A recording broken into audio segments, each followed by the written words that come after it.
তবে আমি এক বাক্যে একটা কথাই তার উদ্দেশ্যে বলতে চাই, ওনাকে প্লিজ রিকোয়েস্ট, যদি টাকা পয়সা দিতে হয়।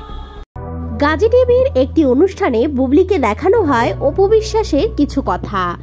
এসব কথা অপু বিশ্বাস বুবলিকে নিয়ে বলছিল। ভিডিওটিতে দেখা যায় অপু বিশ্বাস বুবলির বেবি ব্যাম্প নিয়ে কথা বলছিল। কি বলছিল চলুন দেখে নেই। তবে আমি এক বাক্যে একটা কথাই তার উদ্দেশ্যে বলতে চাই, ওনাকে প্লিজ রিকোয়েস্ট, যদি টাকা পয়সা দিতে হয় আমি পাঠিয়ে দিব, তার একটু ডাক্তার দেখাক।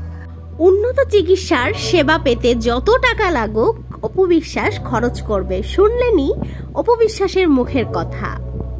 আর এইবারের মতো শাকিব খানকে যেন সুন্দর সুস্থ কেরিয়ার নিয়ে সামনে এগিয়ে যেতে দেয়।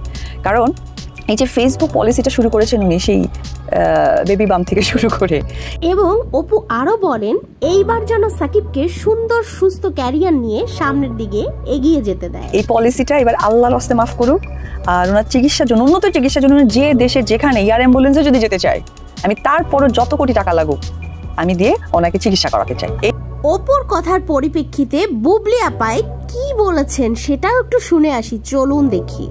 তখনও কিন্তু আমি প্রেগনেন্ট অবস্থায় শুটিং করেছি, এবং হয়তো অনেকেই ভাববে যে প্রেগনেন্ট অবস্থায় শুটিং করেছে, এটা নিয়ে অনেক ধরনের কথা বলে অনেকে। এটা কিন্তু শুধুমাত্র আমি একা। সত্যি সত্যি আমাদের দেশের মানুষেরা কিছু কিছু জিনিস নিয়ে এত বেশি জাজমেন্টাল হয়ে যায়, সেটা বলার ভাষাই হারিয়ে ফেলেছেন।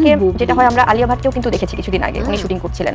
তো আমি তো ওনারও আগে শুটিং করেছি বাংলাদেশে। তো আমাদের দেশে সবকিছু নিয়ে এত জাজমেন্টাল হয়ে যায়।